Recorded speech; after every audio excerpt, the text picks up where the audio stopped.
I should have never gone up there alone. I wanted to clear my head. That was the whole reason I rented the cabin. Just a small place in the woods, quiet, far from the city noise. I found it on some rental site, a little old cabin tucked away in the forest, deep enough that there were no neighbors but not so far that I couldn't drive back into town if I needed something. It seemed perfect at the time. The first night was peaceful, the kind of silence I hadn't experienced in years. No cars honking, no people talking, no distractions. Just the trees swaying in the wind, the occasional rustling of an animal moving through the brush. I remember sitting on the porch, drinking a beer, thinking I'd made the right decision coming here. The second night, I started noticing things. Small things. The door was slightly open when I woke up, even though I was sure I had locked it. I chalked it up to the wind. Then I found my flashlight lying in the dirt outside, even though I hadn't used it.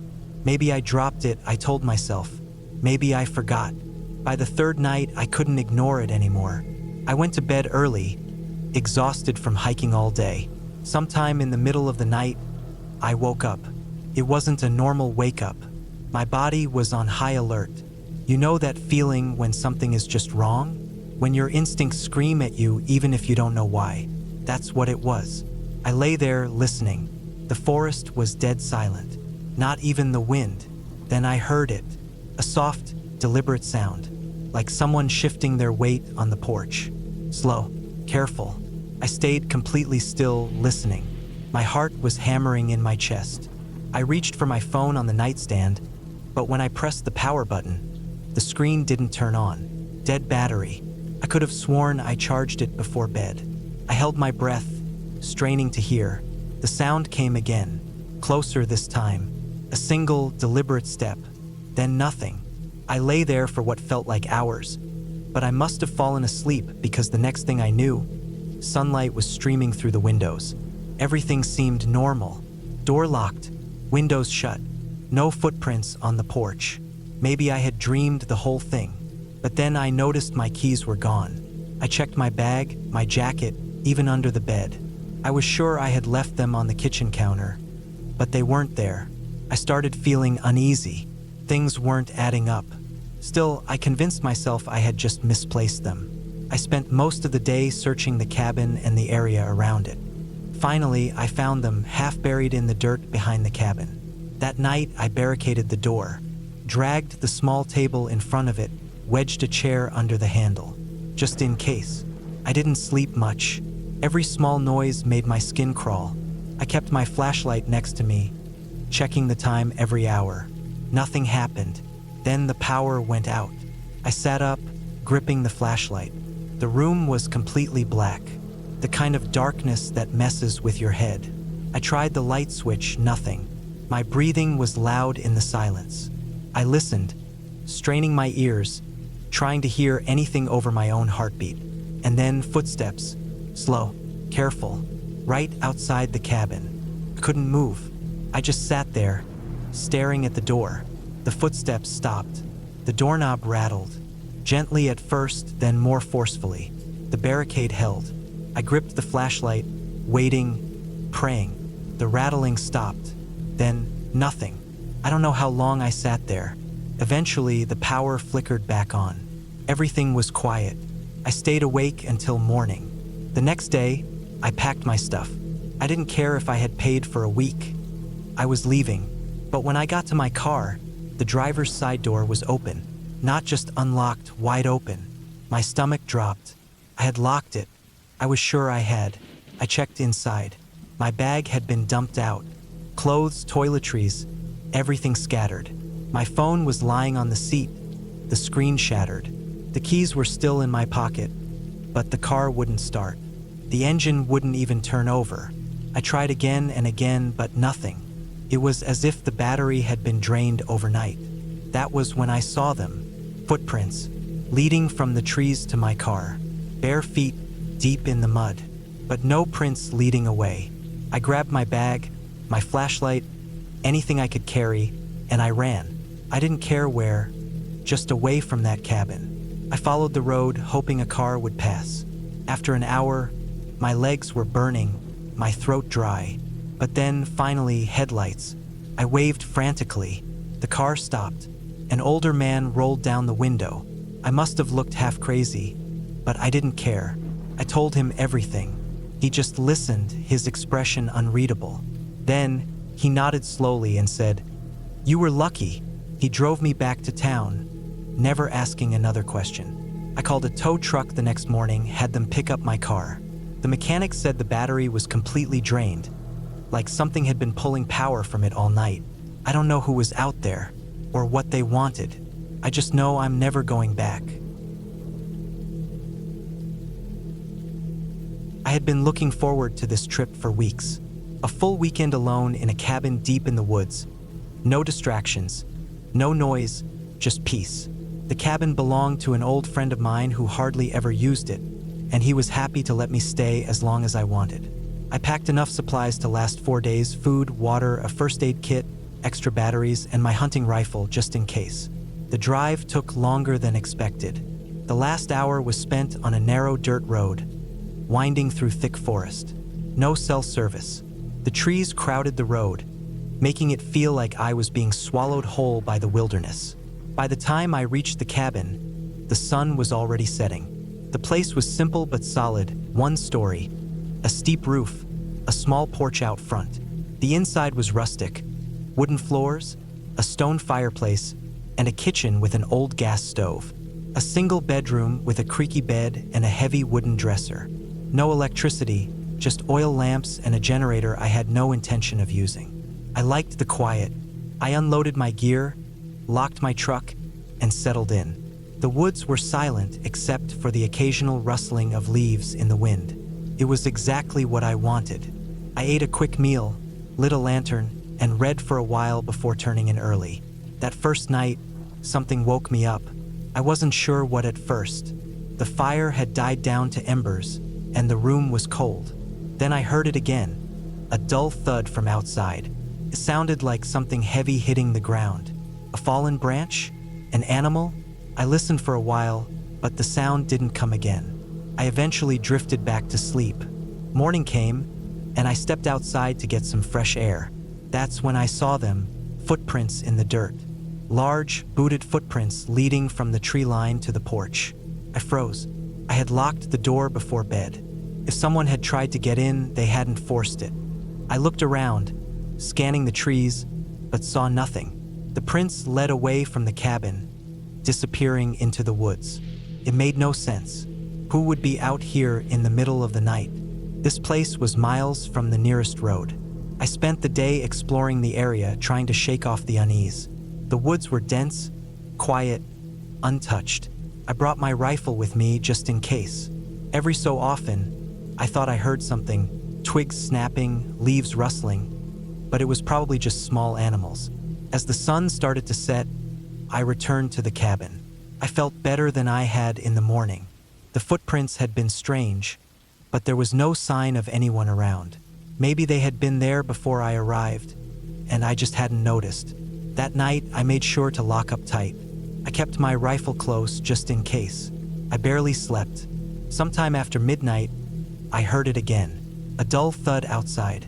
Then another, and another. Footsteps on the porch. I held my breath, listening. The sound stopped. Silence stretched out for what felt like forever. Then slowly, the doorknob turned.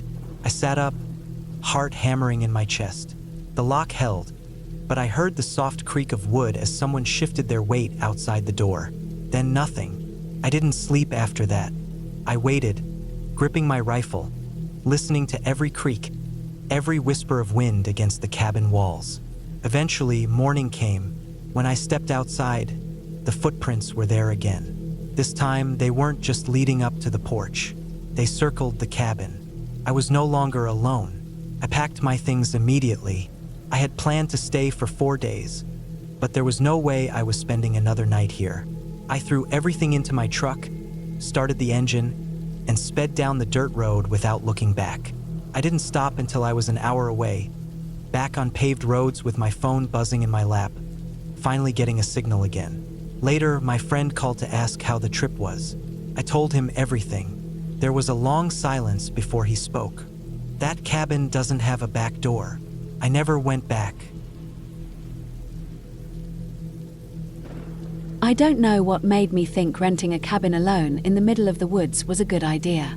Maybe I needed the quiet. Maybe I wanted to get away from the city, away from the constant hum of cars and the glow of streetlights. I told myself it was for peace, for fresh air, for a break from people. The cabin sat deep in the forest, miles from the nearest town. It was small, built from dark wood, with a porch that sagged slightly at one corner.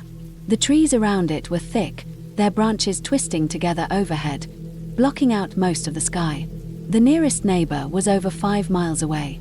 That was part of the appeal when I booked it. The first day was fine.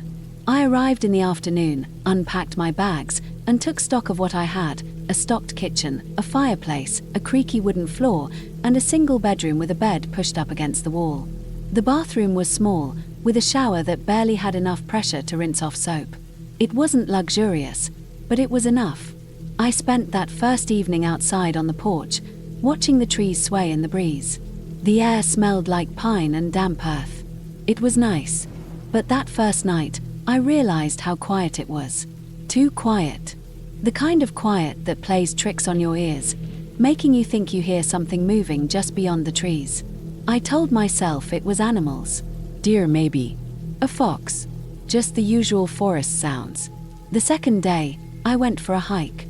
There were trails, though they weren't well marked. I stuck to the ones that seemed the most worn.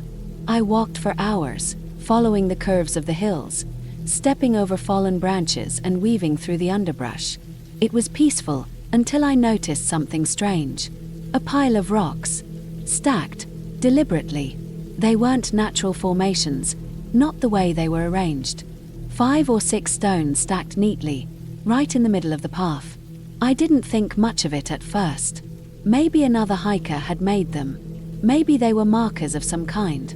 Then I saw another, and another, each one identical, perfectly stacked, spaced out every few hundred feet along the trail. It unsettled me. I don't know why. Something about the precision of it. Something about the fact that they looked too purposeful. I turned back after the 4th one.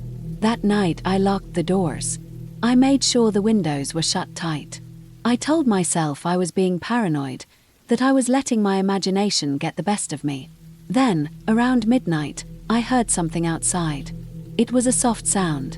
Shuffling. Like footsteps, but slower. I lay in bed, staring at the ceiling, holding my breath. The sound moved around the cabin, stopping beneath the window. I didn't move. I didn't breathe.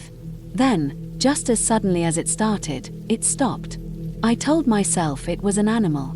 The next morning, I went outside. I walked the perimeter of the cabin, looking for tracks, expecting to see deer prints or raccoon tracks in the dirt. Instead, I saw footprints. Bare footprints. Human. They circled the cabin. I packed my bags immediately. I didn't even bother eating breakfast. I threw everything into my car, started the engine, and drove. As I left, I looked in the rearview mirror, and I saw the stacked rocks. Dozens of them, all around the cabin. I didn't stop. I didn't look back again. I just drove until I reached the highway, until I was far away from those woods, far away from whatever had been out there. I never went back, and I never will. I don't know if I'll ever be the same after what happened in that cabin. Even now, months later, I wake up in the middle of the night drenched in sweat, my heart pounding, my ears straining for sounds that shouldn't be there.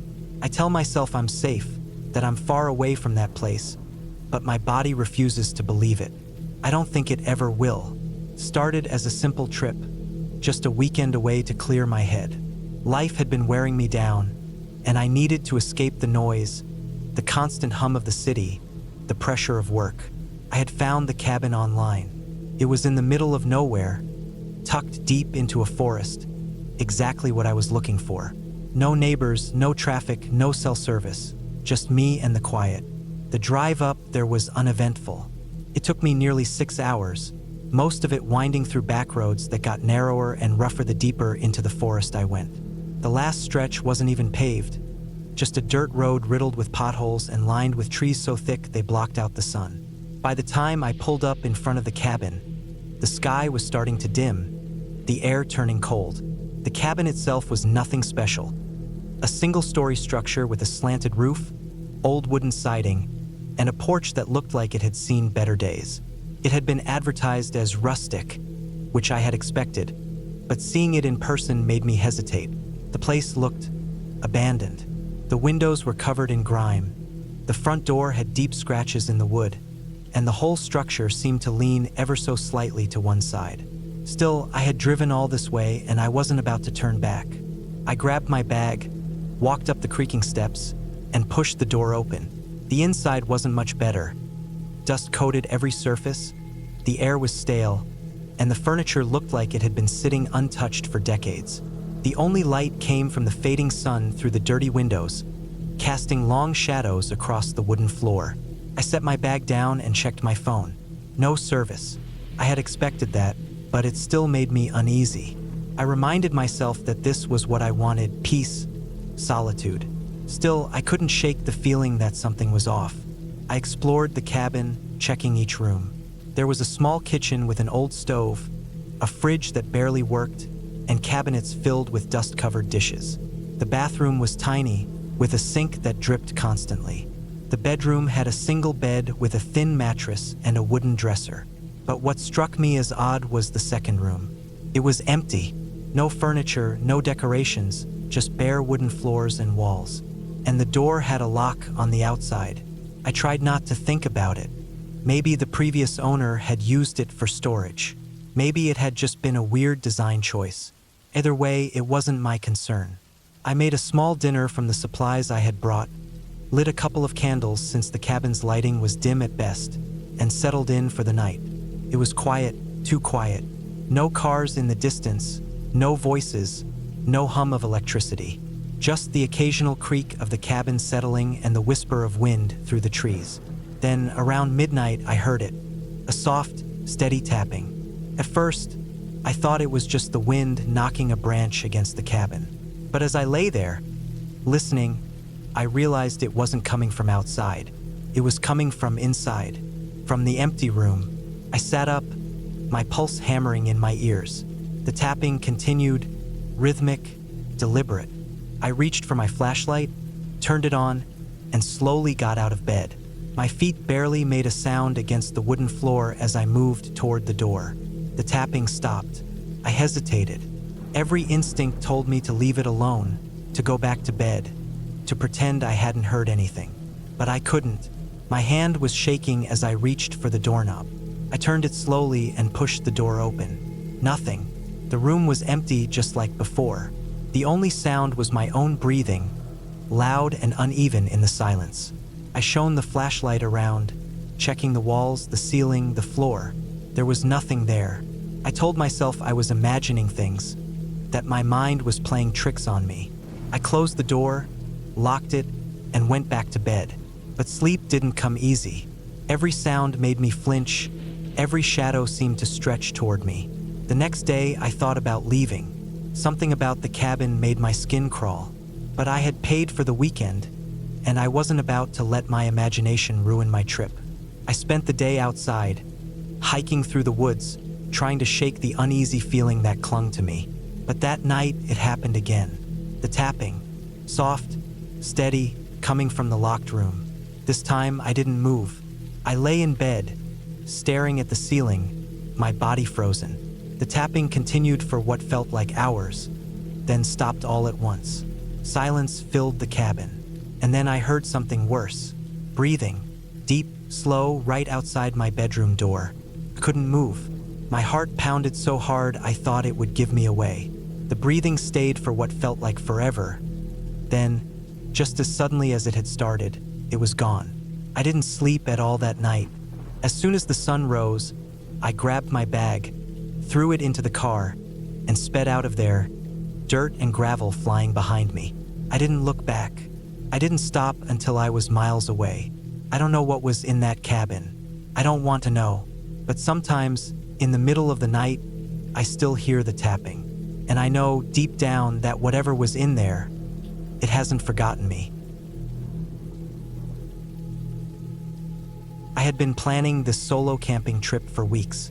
I wanted to escape the noise of the city, clear my head, and enjoy the quiet of nature. I picked a spot deep in the woods, miles away from any marked trails.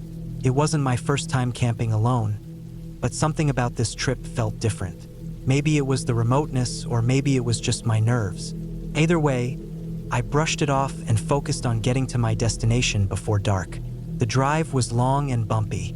My old truck rattled over the dirt road as I left civilization behind. The trees grew denser the farther I went, their branches reaching over the road like skeletal fingers. I had studied the map carefully. No cell service this deep in the woods, so I had to rely on my navigation skills. I parked the truck on a patch of flat ground near a small clearing. The plan was simple: hike in a few miles, set up camp near the river, and spend the next couple of days fishing and enjoying the solitude. I double-checked my gear, tent, sleeping bag, food, water, knife, rifle, extra batteries for my flashlight. Everything was in order. I locked the truck, shouldered my pack, and started hiking. The sun was dipping lower in the sky, casting long shadows between the trees. The deeper I went, the quieter it got. No distant hum of cars, no voices, just the occasional rustling of leaves and chirping of birds. It was peaceful. After about 2 hours of hiking, I found the perfect spot near the river. The water was clear, flowing gently over smooth stones. I set down my pack and got to work setting up camp.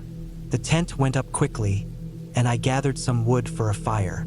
As the last bit of daylight faded, I lit the fire and sat back, listening to the crackling flames and the distant hoot of an owl.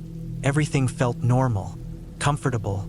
I cooked a simple meal, enjoyed the warmth of the fire, and eventually crawled into my tent. The forest outside was alive with the sounds of insects and night creatures, but it was nothing unusual. I fell asleep easily. I don't know what woke me up. Maybe it was the wind, or maybe just instinct, but something felt off. I lay still, listening. The fire outside had died down to glowing embers, casting faint orange light against the walls of my tent. The usual sounds of the forest were still there, but beneath them was something else, something faint, a sound I couldn't place. I reached for my flashlight and slowly unzipped the tent. The cold air rushed in as I stepped out. The forest seemed normal, but I couldn't shake the feeling that something was wrong. My eyes adjusted to the darkness, scanning the trees, the bushes, the riverbank. And then I saw it. Footprints. In the dirt. Fresh. They weren't mine. They were large, booted prints, deeper than mine, as if the person was heavier. I crouched down, following them with my flashlight. They came from the direction of the trees, circled my campsite once, then stopped a few feet from my tent before turning back the way they came.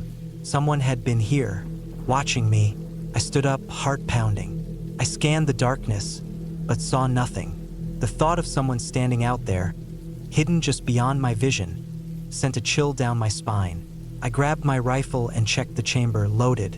I didn't sleep the rest of the night. Morning came slow. As soon as the sun rose, I packed up. This trip was over. I wasn't about to stay another night knowing someone had been creeping around my tent. I hiked back to my truck, constantly looking over my shoulder. The forest, once peaceful, now felt different. I couldn't shake the feeling that I was being watched. The birds were quiet. The air felt heavier. Every snap of a twig made my pulse jump. When I finally reached my truck, I let out a breath I hadn't realized I was holding. I tossed my gear in the back, unlocked the door, and froze. The driver's side door was already unlocked. I knew I had locked it. I was sure of it. My stomach dropped as I yanked the door open and checked inside. Nothing looked disturbed. The keys were still in my pocket, right where I left them. But someone had been here. Had they been watching me hike back? Waiting for me to return? I didn't waste another second. I started the truck, threw it into reverse, and got the hell out of there. The drive back felt like it took forever. I kept checking the mirror, half expecting to see someone standing on the road behind me, watching me leave. I never found out who it was, never found out what they wanted. I just know that I'll never camp alone again. It started on a cold Tuesday morning in early November. I was driving down a back road through the outskirts of town, heading to a job site about 30 miles away. I work as a private contractor, mostly handling electrical work for homes and small businesses. The road was empty, lined with bare trees and scattered farmhouses, some abandoned, others barely standing. There was a thick fog hanging low, making it difficult to see much beyond the road signs and fence posts along the way. I remember checking my fuel gauge and realizing I was nearly out of gas. I hadn't noticed it before leaving, and now there weren't any stations nearby. I sighed and kept driving, hoping to come across one before my truck completely gave out. A few miles ahead, I spotted a rusted-out gas station sign, the kind that looked like it hadn't been maintained in years. The place itself was just as bad. The windows were covered in grime, the walls cracked, and the single pump looked ancient. But I had no choice. I pulled in, turned off the truck, and stepped outside. The air smelled damp, like old leaves and stagnant water. There were no other cars, no signs of life, just the wind whistling through the cracks in the building. I walked up to the pump and saw it still had a card reader, though it looked questionable at best. I slid my card in, waited, and nothing happened. I tried again. Still nothing. Frustrated, I looked around, hoping someone was inside the station. The door was slightly open, the interior dark. I hesitated but decided to step inside. The moment I pushed the door open, the smell hit me.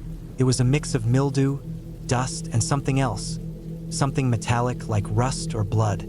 The lights flickered weakly, revealing a narrow space cluttered with old shelves stocked with faded snack wrappers and dust-covered bottles of soda. Behind the counter, there was an old register, but no one was there. "Hello," I called out. No answer. I walked toward the counter, feeling uneasy. There was an old notebook lying open next to the register. I glanced at it and saw messy handwriting, though I couldn't make out much of what it said. The only part one could read clearly was a date. Yesterday's date. That didn't make sense. This place looked like no one had been here for years. A sound came from the back, a slow creaking, like someone shifting their weight on a weak floorboard. My breath caught in my throat. My first instinct was to leave, but curiosity kept me there. I stepped around the counter and looked toward a narrow hallway leading to the back rooms. A dim, yellow light flickered at the end, just barely illuminating the outline of a doorway. I took a step forward, and that's when I saw it. A pair of boots. Not just any boots, someone's feet.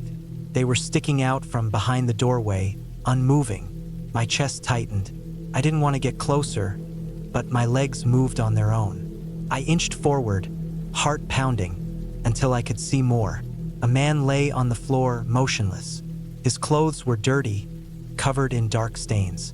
His face was turned away, but there was something wrong about the way he was positioned, like he had fallen, but not naturally. I swallowed hard and took a step back, suddenly aware of how quiet it was. Too quiet. My mind screamed at me to leave. Then I heard breathing. Not mine. Someone else's. Slow, deliberate, coming from somewhere close. I turned sharply, scanning the darkness. I couldn't see anything, but I felt it. Someone was there, watching. The hair on my arms stood up. My fingers twitched, wanting to reach for something, anything, to defend myself. But I was unarmed, completely exposed. I forced myself to move, stepping backwards slowly toward the entrance. The breathing didn't stop. It didn't get closer, but it didn't go away either. It just lingered in the air, steady, controlled. I turned and walked fast, my boots echoing against the linoleum floor. I made it outside and slammed the truck door shut, locking it. My hands were shaking as I turned the key in the ignition. The engine sputtered but didn't start. "Come on, come on," I muttered, trying again. The third time, the truck roared to life, and I threw it into reverse. As I backed away, I looked toward the gas station one last time. The door I had left open was now closed, and in the window there was a shape, a figure standing there, watching me. I didn't stop to think. I hit the gas and drove off, not caring how much fuel I had left. My heart didn't stop racing until I was miles away. The station nothing but a memory in my rearview mirror. I never went back. I don't know what I saw that day, and I don't want to know. But I've had nightmares ever since. And in every one, I hear that breathing. Steady, controlled. Always just close enough to remind me it never really left. It started on a cold Tuesday morning in early November. I was driving down a back road through the outskirts of town, heading to a job site about 30 miles away. I work as a private contractor, mostly handling electrical work for homes and small businesses. The road was empty, lined with bare trees and scattered farmhouses, some abandoned, others barely standing. There was a thick fog hanging low, making it difficult to see much beyond the road signs and fence posts along the way. I remember checking my fuel gauge and realizing I was nearly out of gas. I hadn't noticed it before leaving, and now there weren't any stations nearby. I sighed and kept driving, hoping to come across one before my truck completely gave out. A few miles ahead, I spotted a rusted-out gas station sign, the kind that looked like it hadn't been maintained in years. The place itself was just as bad. The windows were covered in grime, the walls cracked, and the single pump looked ancient. But I had no choice. I pulled in, turned off the truck, and stepped outside. The air smelled damp, like old leaves and stagnant water. There were no other cars, no signs of life, just the wind whistling through the cracks in the building. I walked up to the pump and saw it still had a card reader, though it looked questionable at best. I slid my card in, waited, and nothing happened. I tried again. Still nothing. Frustrated, I looked around, hoping someone was inside the station. The door was slightly open, the interior dark. I hesitated but decided to step inside. The moment I pushed the door open, the smell hit me. It was a mix of mildew, dust, and something else. Something metallic like rust or blood. The lights flickered weakly, revealing a narrow space cluttered with old shelves stocked with faded snack wrappers and dust-covered bottles of soda. Behind the counter, there was an old register, but no one was there. "Hello," I called out. No answer. I walked toward the counter, feeling uneasy. There was an old notebook lying open next to the register. I glanced at it and saw messy handwriting, though I couldn't make out much of what it said. The only part one could read clearly was a date. Yesterday's date. That didn't make sense. This place looked like no one had been here for years. A sound came from the back, a slow creaking, like someone shifting their weight on a weak floorboard. My breath caught in my throat. My first instinct was to leave, but curiosity kept me there. I stepped around the counter and looked toward a narrow hallway leading to the back rooms. A dim, yellow light flickered at the end, just barely illuminating the outline of a doorway. I took a step forward, and that's when I saw it. Pair of boots.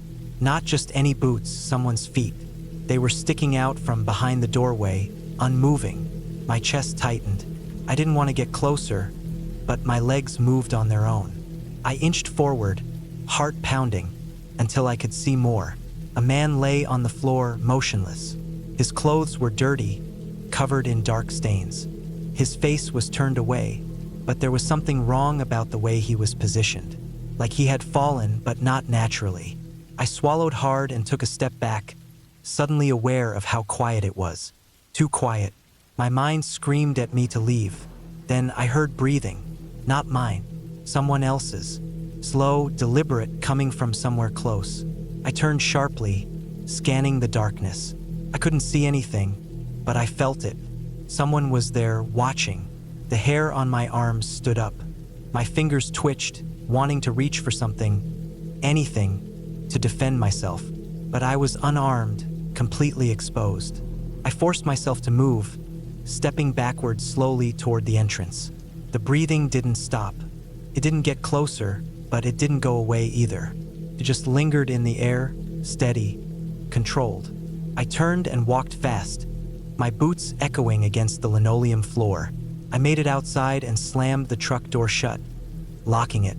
My hands were shaking as I turned the key in the ignition. The engine sputtered but didn't start. "Come on, come on," I muttered, trying again. The third time, the truck roared to life, and I threw it into reverse.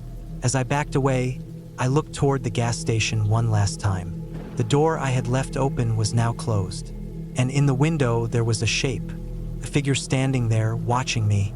I didn't stop to think. I hit the gas and drove off, not caring how much fuel I had left. My heart didn't stop racing until I was miles away. The station nothing but a memory in my rearview mirror. I never went back. I don't know what I saw that day, and I don't want to know. But I've had nightmares ever since. And in every one, I hear that breathing. Steady, controlled. Always just close enough to remind me it never really left.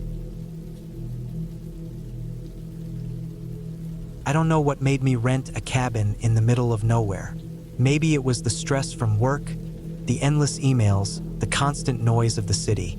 Maybe I just wanted to be alone. Really alone. I found it online.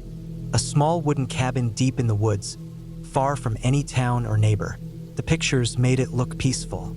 A simple structure, surrounded by thick trees, a small clearing in the front, a dirt road leading up to it. The owner's ad said it had everything I needed: electricity, running water, even a small wood stove for warmth. I booked it for a week. The drive there was long, the last stretch being a single-lane dirt road full of potholes and lined with towering trees. I didn't pass a single car. My phone lost service about 15 minutes before I arrived. That was expected. The cabin looked just like the pictures, a bit worn, but sturdy.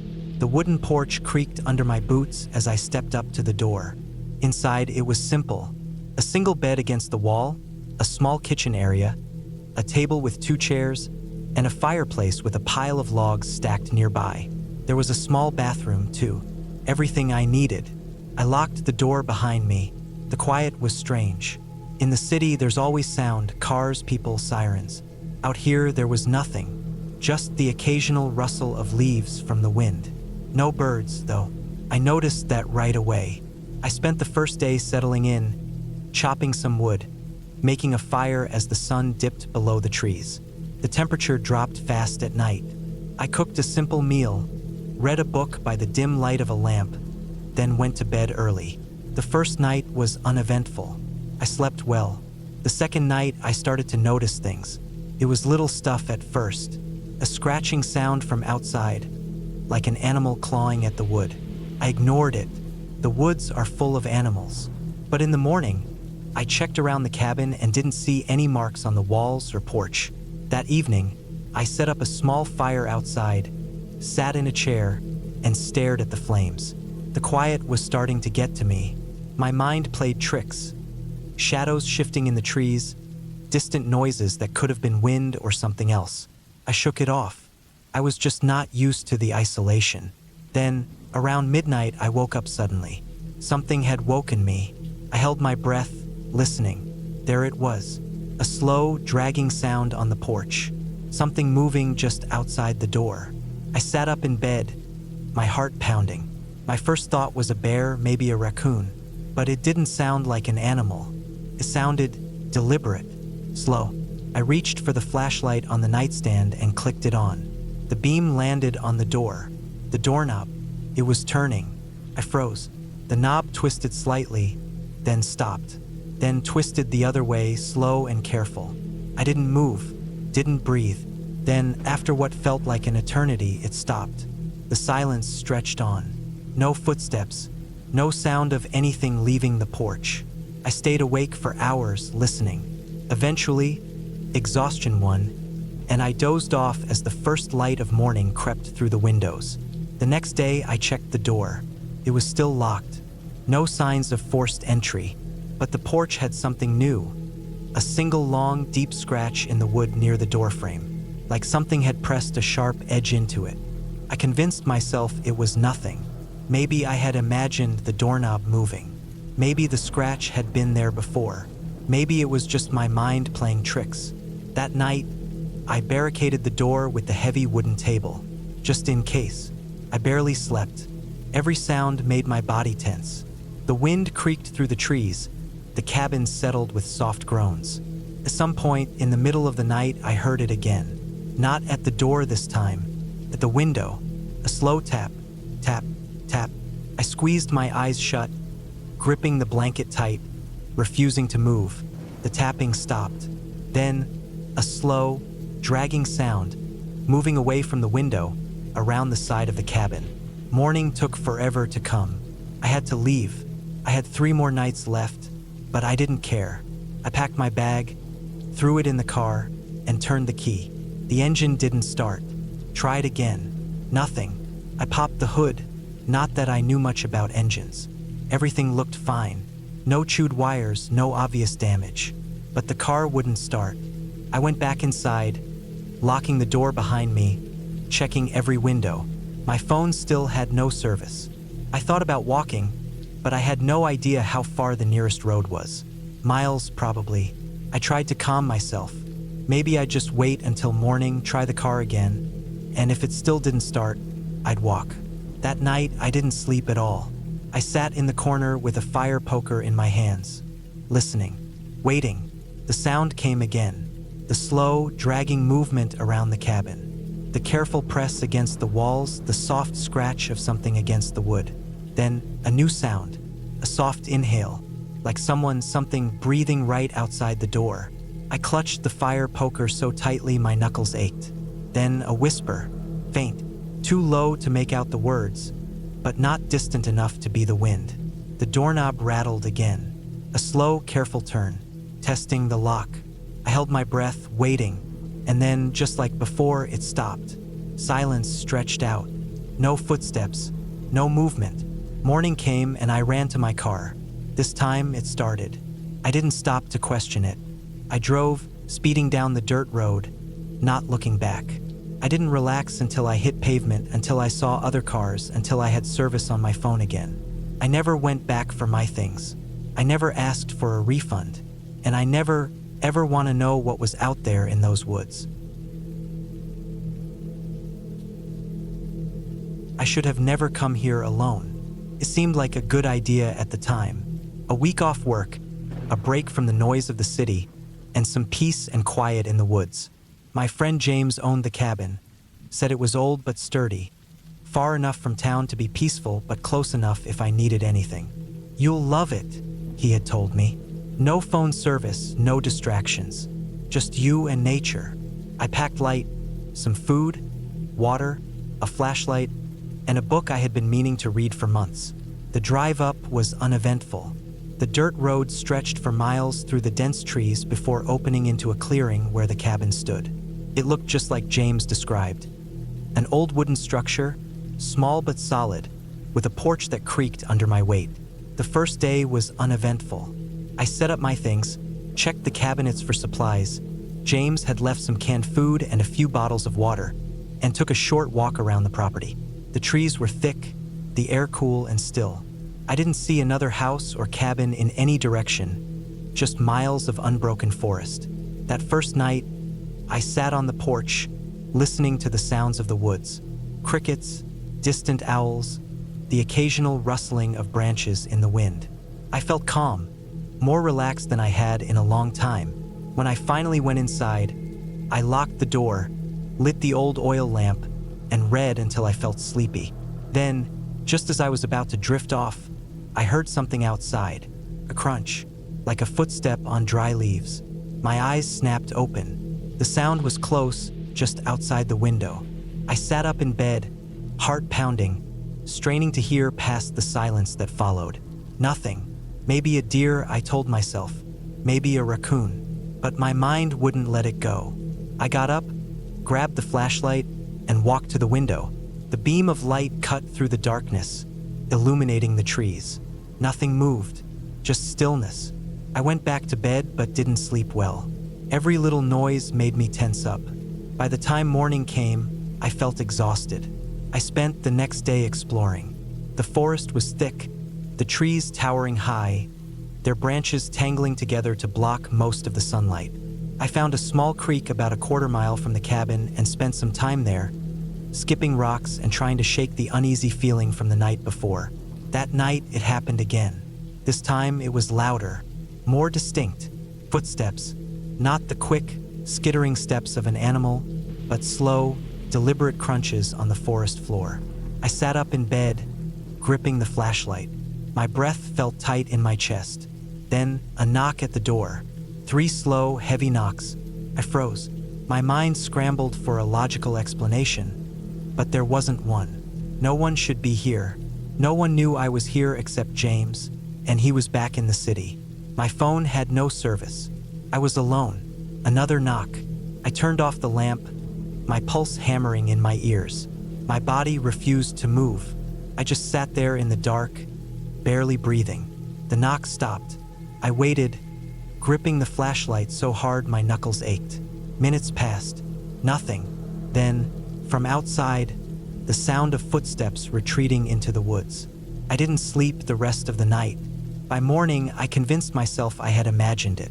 Maybe it was the wind rattling the wood. Maybe an animal. The idea of someone being out there, watching, knocking, was too much to accept. I spent the day on edge, glancing toward the trees every few minutes, feeling like I was being watched. That night, I barricaded the door with a chair. I closed the curtains. I kept the flashlight and a knife beside me in bed. I told myself that if I heard something, I wouldn't investigate. I would stay put. But when the knocking came, I couldn't ignore it.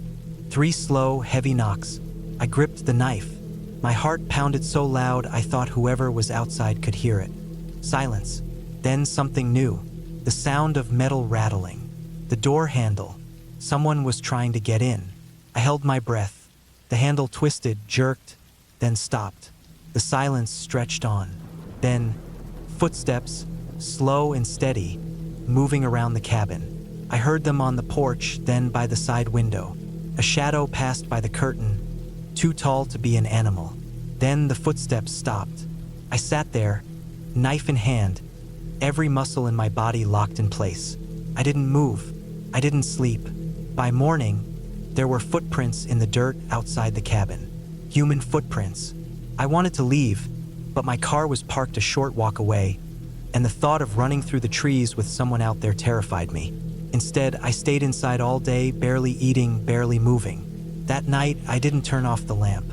I sat in the corner, watching the door, knife in my hand. The knocks came again. 3 slow, deliberate knocks. I didn't move. Then the door handle twisted. The footsteps circled the cabin. Then silence. But this time, they didn't leave. I sat there, waiting. My eyes burned from exhaustion. Every creak, every shift of the wood made my heart jolt. The silence stretched on for what felt like hours. Then something new. Breathing. Close. Right outside the door. Slow, deep breaths. I couldn't take it anymore. I grabbed the flashlight, turned it on, and shined it at the window. The beam caught someone, standing just beyond the porch. A man. He was tall, his clothes dark and loose. His face was shadowed, but I saw the way he stood, still and waiting. I didn't think. I grabbed my car keys and ran. I didn't stop to look back. I threw the door open, sprinted through the trees, crashing through branches and roots, the flashlight bouncing in my grip. My car was just ahead. As I reached it, I fumbled with the keys, shaking so hard I almost dropped them. I yanked the door open, jumped inside, and locked it. Then, in the glow of my headlights, I saw him, standing at the edge of the trees, watching. I didn't wait. I started the engine, slammed it into reverse, and tore out of there, dirt and gravel flying. I didn't stop until I reached the city. James didn't believe me at first. He thought I had just freaked myself out. But when he went to check on the cabin, he found something I hadn't noticed in my rush to escape. On the cabin door, scratched into the wood, were 3 deep gouges. 3 straight lines. 3 marks, like someone had been keeping count. I don't know why I agreed to it. Maybe it was the stress of work, the need for fresh air, or just the fact that I let my brother talk me into things too easily. But when he suggested a 3-day camping trip in the woods, I said yes. It was supposed to be an escape. Just the 2 of us, a tent, and the wilderness. No phones, no distractions, just peace. We drove out early, packed light but enough to survive. The plan was simple. Hike about 10 miles into the forest, set up camp near a river, and spend a few days unwinding. The place was remote. No campsites, no trails, just a patch of forest he swore was perfect. The first day was fine. The hike was long and exhausting, but the spot we found was beautiful. A clearing just a few feet from the river, surrounded by towering trees. The sound of running water filled the air, and for the first time in months, I felt relaxed. We set up the tent, gathered wood for a fire, and cooked a simple meal. Felt good to be out there, away from everything. That night, the forest was alive with noises. Crickets, owls, the distant howl of some animal. It wasn't unsettling at first, just part of nature. But as the night went on, I started noticing something off. The sounds would stop suddenly, like everything in the woods was holding its breath. It would last for a few minutes, then the noises would slowly come back. I told myself it was just my imagination and eventually drifted off to sleep. The second day was uneventful. We spent it exploring, fishing, and just relaxing. The only strange thing was the feeling of being watched. It was subtle, but every now and then, I'd get this tightness in my stomach, like someone was behind me. I chalked it up to being deep in the woods. Our minds play tricks on us when we're not used to being isolated. That night, things got worse. The silence came again, but this time it lasted longer. I was lying in my sleeping bag, staring at the roof of the tent when I heard something outside. It wasn't an animal. It was footsteps, slow, deliberate, not heavy enough to be a bear, not quick enough to be a deer.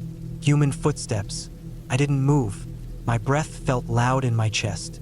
My brother was already asleep, snoring lightly beside me. I listened, heart pounding, as the footsteps circled our tent. They were close, just a few feet away. Then, nothing, just silence. I waited, listening, every muscle in my body tense. After what felt like forever, the forest sounds returned. Crickets, the river, everything was back to normal. I told myself it was nothing, maybe just a trick of my mind, and somehow I fell asleep. Morning came, and I almost convinced myself it had been a dream. Almost. But then I saw the footprints. They weren't ours. We had been careful about where we stepped, and these prints were fresh, leading around our tent. Someone had been out there, watching us. I woke my brother up and showed him. He didn't seem as concerned as I was. Probably some hunter or hiker, he shrugged. We're not the only people who come out here. That didn't sit right with me. We hadn't seen a single person since we left the car. No signs of hikers, no distant gunshots from hunters. Just us. If someone was out there, they weren't supposed to be. We argued about leaving. He wanted to stay, said we were overreacting.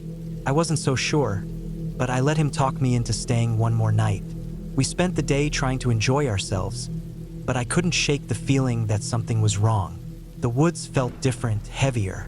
I kept glancing over my shoulder, convinced we weren't alone. By the time night fell, I was on edge. The fire crackled, casting shadows that flickered across the trees. We ate in silence, listening to the sounds of the forest. Then the silence came again. No crickets, no owls, just a dead, suffocating quiet. My stomach twisted. I stared at my brother, and for the first time I saw fear in his eyes. Something moved in the darkness. A twig snapped, then another. My hands clenched into fists. The footsteps started again, slow and measured. They were coming closer. Then the breathing. It was soft, just beyond the firelight. Something was standing in the dark, watching us. I grabbed the hatchet we had brought for chopping wood and stood up. My brother did the same. We didn't speak, didn't move, just listened. The breathing stopped. The silence stretched on, thick and unnatural.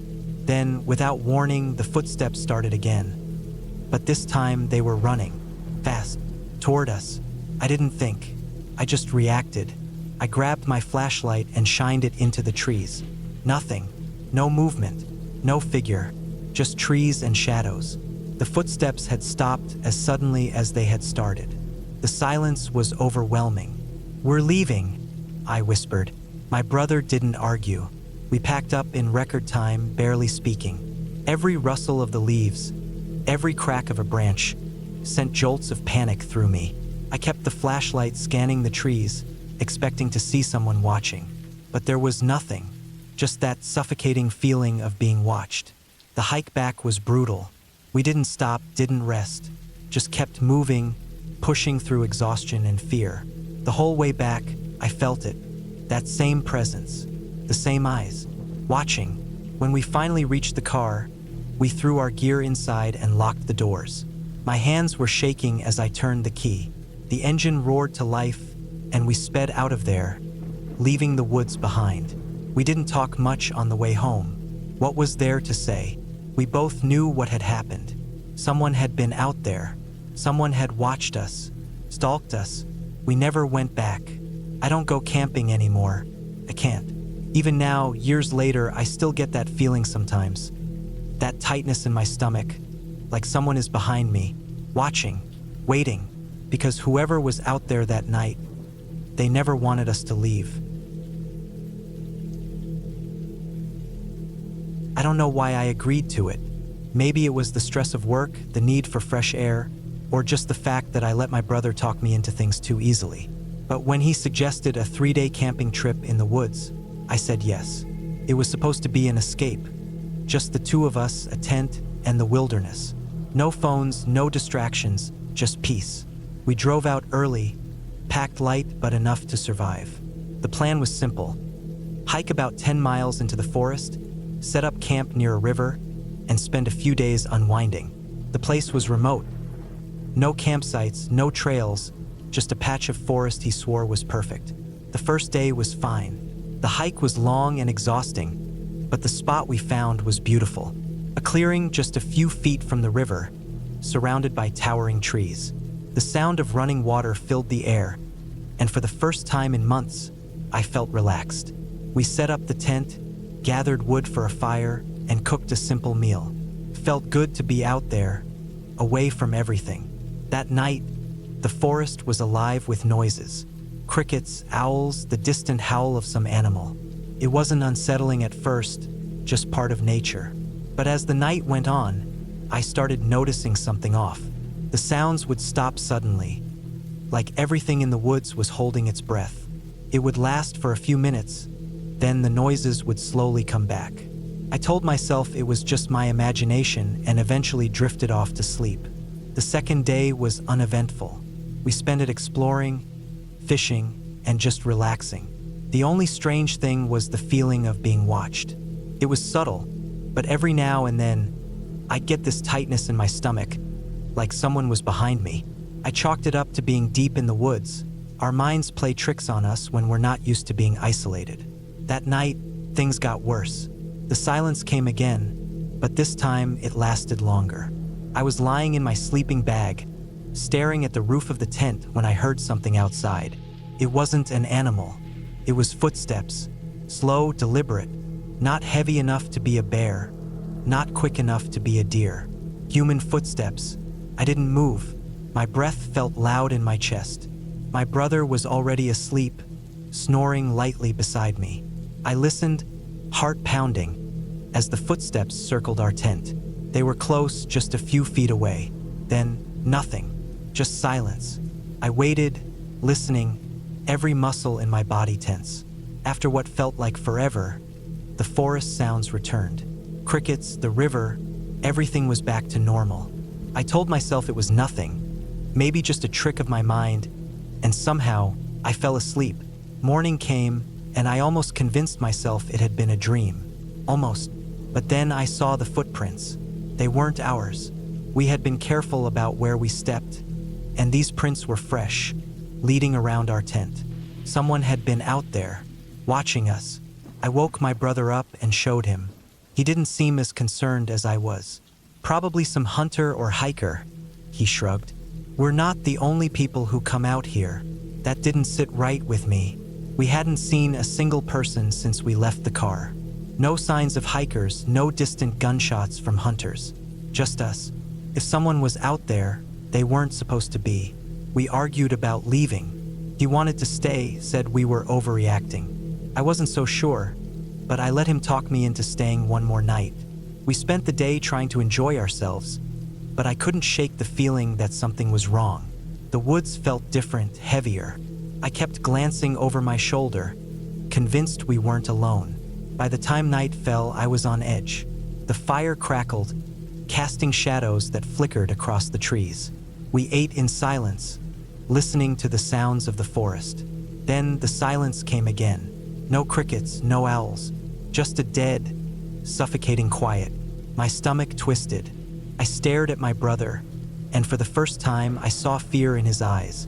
Something moved in the darkness. A twig snapped, then another. My hands clenched into fists. The footsteps started again, slow and measured. They were coming closer. Then the breathing. It was soft, just beyond the firelight. Something was standing in the dark, watching us. I grabbed the hatchet we had brought for chopping wood and stood up. My brother did the same. We didn't speak, didn't move, just listened. The breathing stopped. The silence stretched on, thick and unnatural. Then, without warning, the footsteps started again. But this time they were running, fast, toward us. I didn't think. I just reacted. I grabbed my flashlight and shined it into the trees. Nothing. No movement. No figure. Just trees and shadows. The footsteps had stopped as suddenly as they had started. The silence was overwhelming. "We're leaving," I whispered. My brother didn't argue. We packed up in record time, barely speaking. Every rustle of the leaves, every crack of a branch, sent jolts of panic through me. I kept the flashlight scanning the trees, expecting to see someone watching. But there was nothing, just that suffocating feeling of being watched. The hike back was brutal. We didn't stop, didn't rest, just kept moving, pushing through exhaustion and fear. The whole way back, I felt it. That same presence, the same eyes, watching. When we finally reached the car, we threw our gear inside and locked the doors. My hands were shaking as I turned the key. The engine roared to life, and we sped out of there, leaving the woods behind. We didn't talk much on the way home. What was there to say? We both knew what had happened. Someone had been out there.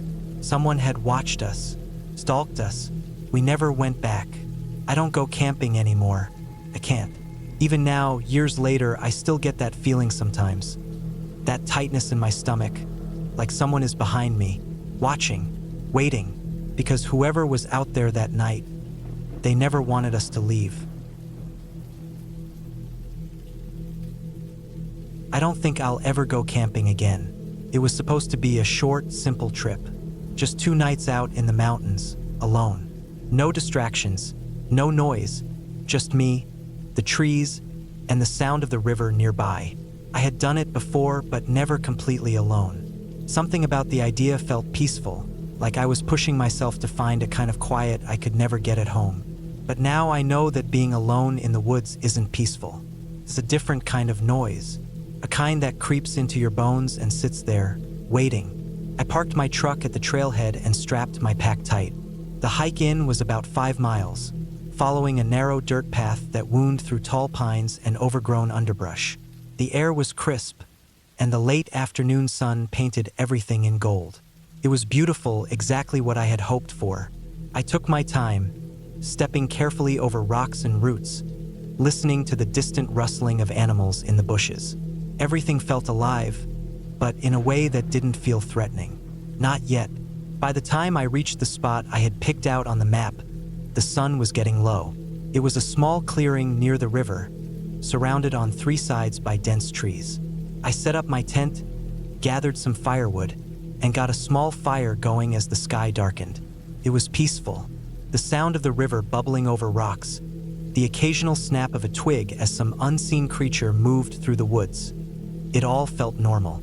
I cooked a quick meal, sat by the fire, and let the warmth soak into my skin. The first night was quiet, too quiet. I've slept outside enough to know that the woods never truly sleep. There's always something moving, something calling out in the dark. But that night, it felt like the whole forest was holding its breath. I lay there in my tent, staring up at the nylon ceiling, ears straining for something, anything. I told myself it was my imagination, that I just wasn't used to being alone like this. But it didn't help. Every time I drifted off, I woke up again, heart pounding, unsure of why. It was like something was just outside the range of my hearing, something waiting for me to notice it. Morning came, and with it a sense of relief. The sun pushed long shadows through the trees, and the cold night air faded into something warmer. I shook off the unease and went about my morning. Boiled some water, made coffee, ate a protein bar. The day felt normal again. I spent the afternoon exploring. I followed the river upstream, climbed over fallen logs, listened to the wind push through the trees. I didn't see another person. That was expected. This area wasn't heavily trafficked, and I had gone out of my way to pick a spot that was isolated. But as the day went on, that sense of being alone started to feel different. Not peaceful, just wrong. It started with small things. A smell, first. Something faint but rotten, carried by the wind. I brushed it off. Probably a dead animal somewhere nearby. Then there were the trees. Some of them had deep gouges in the bark, long claw marks carved into the wood. Not bear marks. Bears leave wide, rough scratches. These were cleaner, more deliberate. I ran my fingers over them and felt the rawness. The way the wood had been torn apart like something had been angry. I kept moving, tried not to think about it.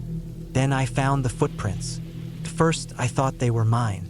The ground was soft, and my own boot prints trailed behind me. But these were different. Barefoot, deep.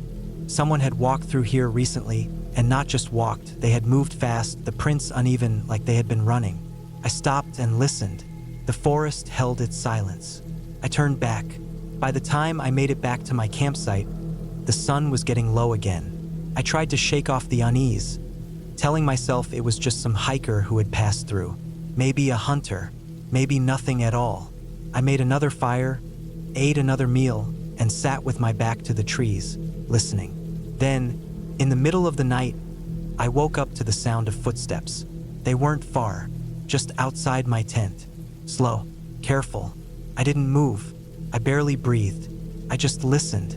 Whoever it was, they stopped right by my fire pit. I could hear the faint crunch of dirt shifting under their weight. Then nothing, just silence. Long, heavy silence. I don't know how long I lay there, waiting. Eventually, I heard them move again, slow, deliberate steps fading back into the woods. I didn't dare look. I didn't dare move until the first light of morning crept through the tent. When I finally unzipped the flap and stepped outside, my stomach dropped. The fire was out. My gear was untouched, but the footprints were back. Dozens of them, circling my tent, stopping just short of the entrance. And alongside them, a single handprint, pressed deep into the dirt. A bare hand, long fingers, deep impressions like whoever left it had leaned in, listening. I packed up and left. I didn't eat. I didn't even take half my gear. I just grabbed what I needed, threw it into my pack, and started hiking. My legs burned, my breath came hard, but I didn't stop. I didn't look back. The whole time I felt it, that weight, that pressure, that knowing. I wasn't alone. The trail stretched longer than I remembered. I pushed forward, legs shaking, stomach twisting with every sound behind me. I don't know if I was being followed. I didn't want to find out. When I finally reached my truck, I felt like I had just surfaced from deep underwater. The moment the doors locked, I let out a breath I hadn't realized I was holding. The engine rumbled to life, and I tore down the dirt road without looking back. I don't know who was out there. I don't want to know. I only know that I will never go camping alone again. I never thought much about fear until that weekend. I had been camping plenty of times before, but nothing ever happened that made me question my safety. I liked being alone in the woods. It was peaceful. It made me feel small in a good way, like the problems of life were just noise in the distance. But that weekend changed everything. That weekend made me realize that sometimes fear is justified. Sometimes you should run. I had planned a solo camping trip in a remote part of the forest, about 20 miles from the nearest town. I wanted to get away from everything: people, work, stress. It was late autumn, and the trees were mostly bare, their skeletal branches reaching toward the gray sky. The air was crisp but not too cold. Perfect weather for camping. I parked my truck at a small dirt pull-off along the side of a rarely used road and hiked about 4 miles into the woods. The deeper I went, the quieter it became. The occasional bird call, the rustling of dry leaves, and my own footsteps were the only sounds. It felt good to be out there alone. I found a clearing beside a small stream and set up camp. I pitched my tent, gathered firewood, and started a fire before it got dark. I cooked a simple meal, ate in silence, and sat by the fire, staring into the flames, letting my mind go blank. It was exactly what I had been craving, complete isolation. Then, things started to feel off. First, it was little things. The woods felt too quiet. I know that sounds like nonsense, but anyone who has spent time in the wilderness knows that even at night, there's always noise. Wind in the trees, distant animal sounds, the occasional crack of a branch. But that night, there was nothing, just silence. I told myself it was fine. I was just overthinking it. I got into my tent, zipped it up, and lay down in my sleeping bag. The fire outside still burned low, casting a faint flickering light through the fabric of my tent. Then, sometime in the middle of the night, I woke up. I didn't know why at first. I just came out of sleep suddenly, heart pounding, senses on high alert. I held my breath, listening. The fire had burned down to embers, barely glowing. The silence was still there, but now it felt heavy, suffocating. And then I heard it. Footsteps. Not the random, erratic sounds of an animal moving through the brush. These were careful, deliberate, slow. Someone was out there. I stayed as still as possible, listening. The footsteps stopped for a long time, then started again. They circled my tent. I had my knife with me, but what good would that do if I couldn't see who or what I was dealing with? My gun was in the truck, for miles away, because I had stupidly thought I wouldn't need it. The footsteps stopped again. Then, the sound of something being placed down near my fire pit. A soft, scraping noise, like fabric against the dirt. Then nothing, just silence. I didn't move. I stayed awake until dawn, every muscle in my body tensed, every sound making my heart pound. The moment there was enough light, I unzipped my tent and looked out. The fire pit was still smoldering, a faint trail of smoke curling into the air. But something was there, right beside the ashes. A small pile of rocks, neatly stacked. My stomach clenched. That hadn't been there the night before. I stood up slowly, scanning the trees. Nothing. No movement, no sound. Whoever or whatever had been out there was gone. I didn't waste time. I packed my gear as fast as possible, my hands shaking. As I was rolling up my sleeping bag, I noticed something else. A thin, deep cut in the fabric of my tent, right above where my head had been while I slept. I don't remember the hike back to my truck. I just remember feeling exposed, like I was being watched the entire time. When I finally reached my truck, I threw my gear into the back and locked the doors the second I was inside. I started the engine and pulled onto the road, speeding back toward town. It wasn't until I was safely home that I let myself think about it. Someone had been out there. Someone had watched me. Someone had come close enough to touch my tent while I was sleeping. And they had left me a message, too, actually. The cut in my tent. The stacked rocks. A warning. I don't camp alone anymore. I don't think I ever will again. I always loved camping. There was something about the isolation, the fresh air, and the quiet of nature that felt like a break from the world. So when my friend bailed last minute on a weekend camping trip, I decided to go alone. I had planned everything out weeks in advance, and I didn't want to waste the opportunity. I figured a solo trip would be peaceful. I picked a spot deep in the national forest, far from any designated campsites. I liked the idea of true solitude. No people, no distractions, just me and the wilderness. I drove for hours, then hiked for another 2, making sure to leave any recognizable trails behind. My campsite was near a small clearing with a creek running through it, perfect for fresh water and washing up. I set up my tent, gathered some firewood, and spent the first evening cooking a simple meal over the fire while listening to the sounds of the forest. Everything felt right. That first night, I slept better than I expected. The forest was alive with noise. Crickets, distant owls, the occasional rustling of leaves. But none of it was out of place. The only odd thing was a faint snapping sound I heard at some point in the night. It was distant, barely enough to wake me, and I assumed it was a branch falling or an animal stepping on something. It wasn't unusual. The next day, I spent my time exploring the area, gathering firewood, and relaxing. I didn't go too far from my campsite, but I wandered enough to get a feel for the land. The air was crisp, and the scent of pine was strong. By midday, I returned to camp and made some food. The creek water was ice cold, perfect for drinking after boiling it. Everything seemed fine until I found something strange. It was a single footprint, maybe 50 yards from my tent, near the tree-line. It wasn't mine. It was deeper than mine and bigger, too. It didn't look like a boot print, more like a bare foot, but the shape was slightly off. I stared at it for a while, convincing myself it was just distorted by the dirt or maybe an animal track that happened to resemble a human foot. I ignored it. I had no reason to believe anyone was out here but me. That night, I had trouble sleeping. It wasn't fear, at least not yet, but a sense of unease. The forest felt different. The usual sounds were still there, but something was off.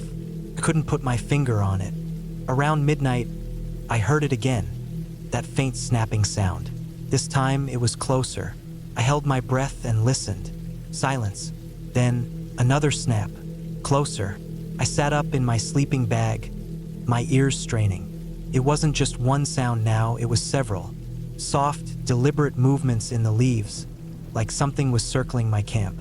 I reached for my flashlight, but I didn't turn it on. I didn't want to give away my position. My heart was pounding. I told myself it was a deer or some other animal, but deep down, I knew better. Minutes passed. The sounds stopped. I stayed awake for a long time, waiting for more, but the forest was still. Eventually, exhaustion won, and I drifted off into a restless sleep. Morning came, and I found nothing unusual around my campsite. No footprints, no disturbed areas, nothing. It was almost enough to convince me I had imagined it. But as I was eating breakfast, I noticed something subtle. The firewood I had stacked the day before had been moved. Not much, but enough to be noticeable. A few pieces were shifted, some closer to my tent than before. I hadn't touched them. My gut told me someone had been there. I considered leaving. Something wasn't right, and I knew it. But I had one more night planned, and part of me didn't want to let fear ruin the trip. I told myself it was just paranoia, that I was overreacting. I decided to stay, but I kept my knife on me at all times. That evening, I built my fire early and sat close to it, watching the tree-line. I felt exposed, vulnerable. The thought of someone watching me from the darkness made my skin crawl, but I refused to give in to fear.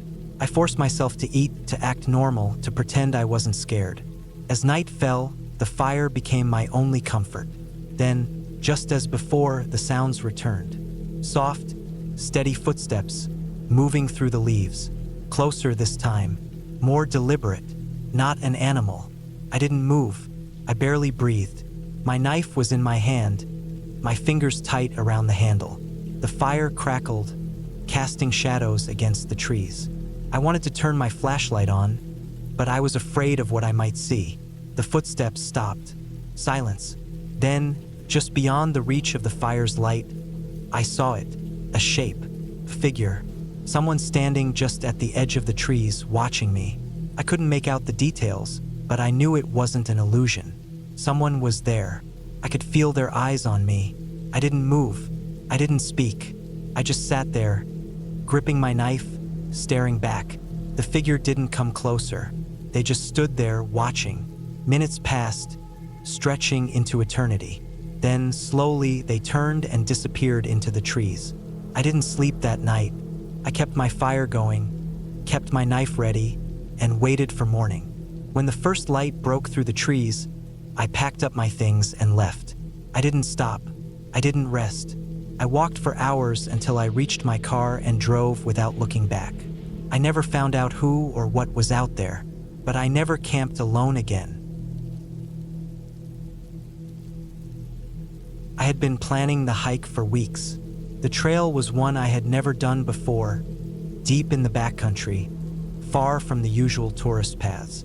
It wasn't anything extreme, about 15 miles round trip with some elevation gain, but it was remote. That was the appeal.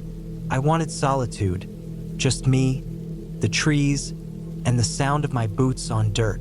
No phone service, no distractions. I started early, right at dawn. The air was crisp, and mist clung to the ground in patches. My pack was heavier than I liked, but I had enough food, water, and gear to get through the day comfortably.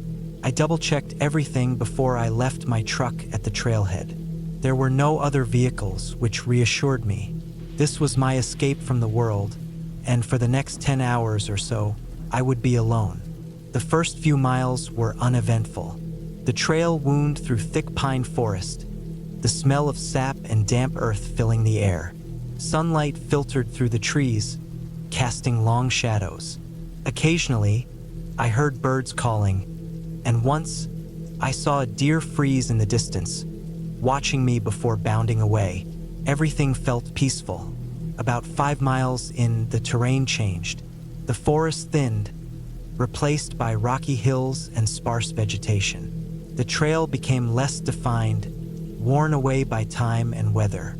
I checked my map and GPS to make sure I was on track. So far, so good. Then I noticed something strange. The footprints. At first, I didn't think much of them. They could have been from another hiker, but they looked old, edges softened by wind and time. They were human, but uneven, almost dragging in places.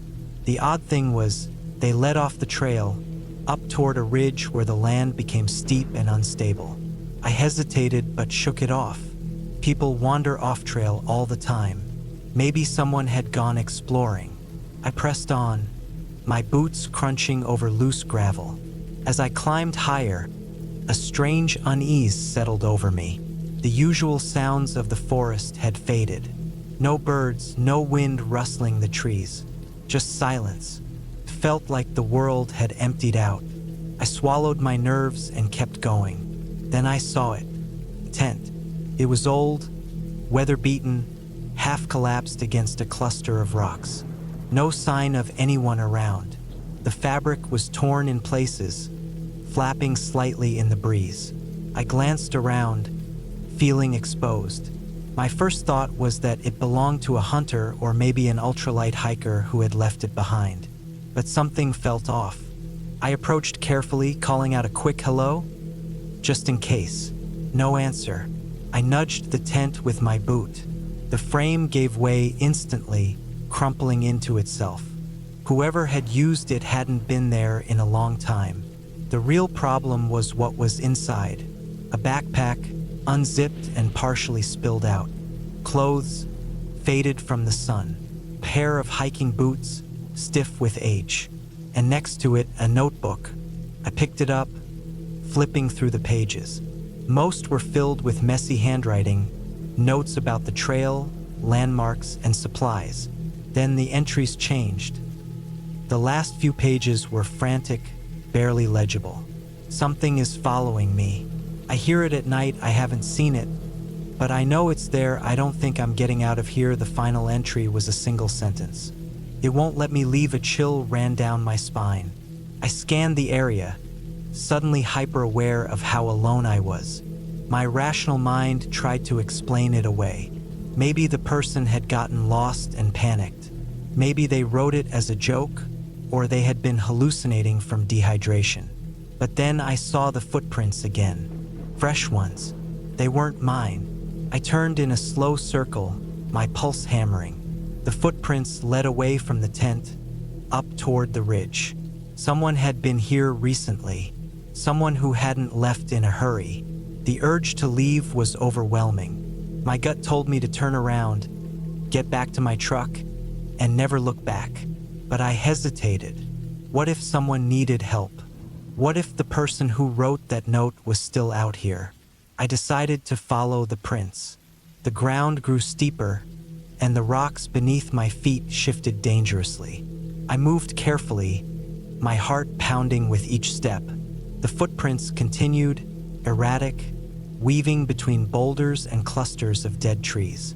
Then they just stopped. No signs of a struggle, no indication of where the person had gone. Just an abrupt end in the middle of open ground. I stood there, breathing heavily. Every instinct screamed at me to leave. Whatever had happened here, I didn't want to find out. Then I heard it. A sound. Not an animal. Not the wind. Something deliberate.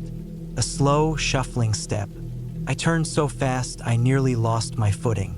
Nothing. Just trees and rock. I didn't wait.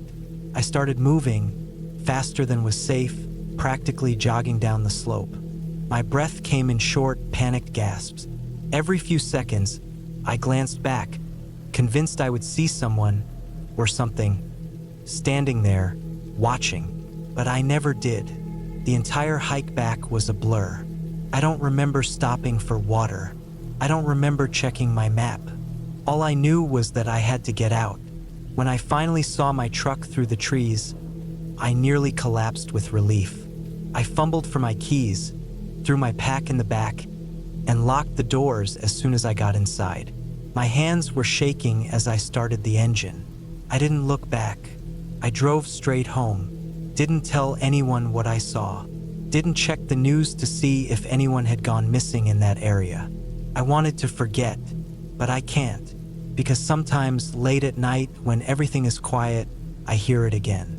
A slow, shuffling step, and I know deep down that I was never really alone out there.